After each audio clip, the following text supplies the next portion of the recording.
Désolé pour les bugs, on va essayer de régler ça prochainement. Alors donc, je disais Mbappé, on avait commencé à en parler et Manu nous disait qu'il appréciait son intelligence. Donc il a fait un an en professionnel en équipe B de l'AS Monaco avant d'être promu en A de 2015 à 2018. N'hésite pas d'ailleurs à nous dire ton avis, n'hésite pas à nous dire votre avis sur Mbappé dans le chat.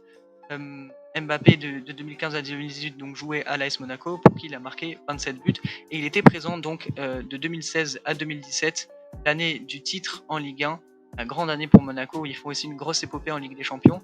Et depuis 2018, il a été transféré au Paris Saint-Germain pour la somme record 180 millions d'euros. Il me semble que c'est le deuxième transfert le plus cher de l'histoire. Voilà, ça ne marche plus non plus. Deuxième transfert le plus cher de l'histoire derrière Neymar, justement, coéquipier au PSG. Voilà, est revenu. Son coéquipier au PSG, qui avait été lui transféré pour 222 millions d'euros, acheté à FC Barcelone. Donc maintenant, et il est à 168 buts avec le PSG, pas loin du record de Cavani, d'ailleurs, meilleur buteur de l'histoire du PSG. Et en équipe de France, il est à 28 buts, pas loin du record de Thierry Henry. Je vais vous dire les records de Cavani et de Thierry Henry. On va commencer par Thierry Henry. Thierry Henry a marqué 51 buts en équipe de France et donc Mbappé en est à 28. Et, il a quelques buts, il a que 23 ans. Il manque donc 23 buts à marquer, rattraper Thierry Henry, et il n'a que 23 ans. 23 buts, ça se fait facilement. Et Cavani qui a la somme ronde, le chiffre rond de 200 buts avec le PSG, et Mbappé en est à 168. Il aura normalement largement fini avant la fin de son contrat au PSG qui sera en 2025. Qu'est-ce qu'on pense? Moi, je trouve ça bien. Moi, maintenant, c'est moi qui pose. Ah, hein? Je décide. Donc, est-ce que tu trouves que c'est normal que Mbappé soit en équipe, c'est qu'il y soit? Oui, largement. Non, ça en fait, l'équipe de France, c'est par rapport à tes performances, c'est lui. Oui, largement. Donc, d'ailleurs, il y a eu beaucoup de rumeurs au Real de Madrid parce que Mbappé, donc vous pouvez le voir tout en bas à droite, dans sa chambre au centre de formation de Monaco, il avait plein de photos de Ronaldo et du Real de Madrid. Il rêvait du Real de Madrid, qui l'ont approché d'ailleurs plusieurs fois quand il est allé au centre de formation de Monaco, puis après quand il devait aller à Paris, et après à la fin de son contrat, donc en 2022, tout récemment, il y a eu des rumeurs encore plus grandes qu'avant, et finalement, il n'en a rien été. Et Mbappé a prolongé au PSG. Il a choisi le club sans Ligue des Champions pour aller chercher sa Ligue des Champions plutôt que le club déjà et l'inscrire dans l'histoire, plutôt que le club justement déjà inscrit dans l'histoire et qui a l'habitude de réouvrir le livre de l'histoire pour rajouter une page de temps en temps.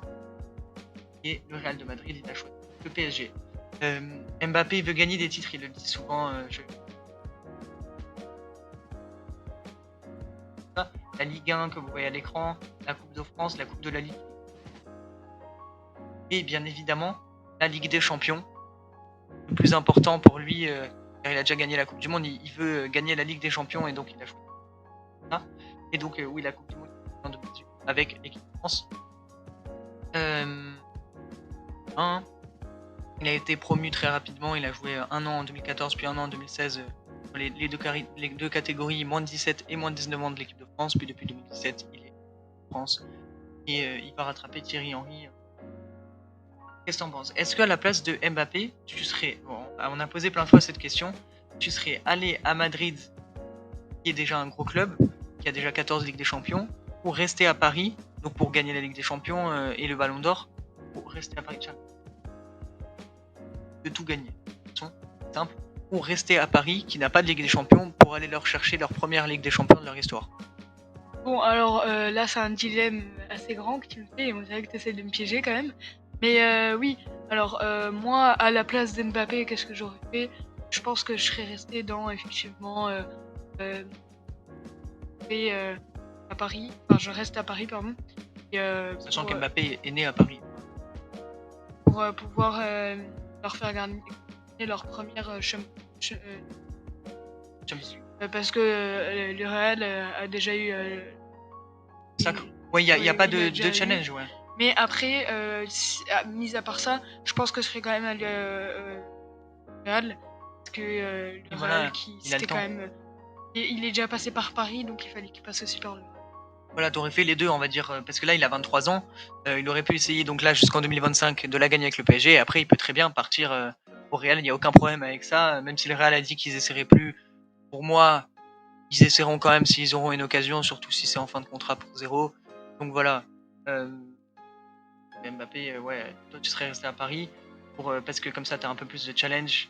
Et ouais, pareil, c'est le club de son enfance. Tu restes un peu à Paris. Puis après, donc à 25 ans, euh, à, à 5 ans, 26 ans, 2025, part au Real. Et autour des 30 ans, de toute façon, tu es à ton prime, à ton meilleur niveau. Il casse tout au Real et il gagne la Ligue des Champions. Il n'a pas gagné avec le PSG. Il n'a pas gagné cette saison d'ailleurs, parce qu'on a espoir pour eux. Ils montrent de très belles choses. Voilà.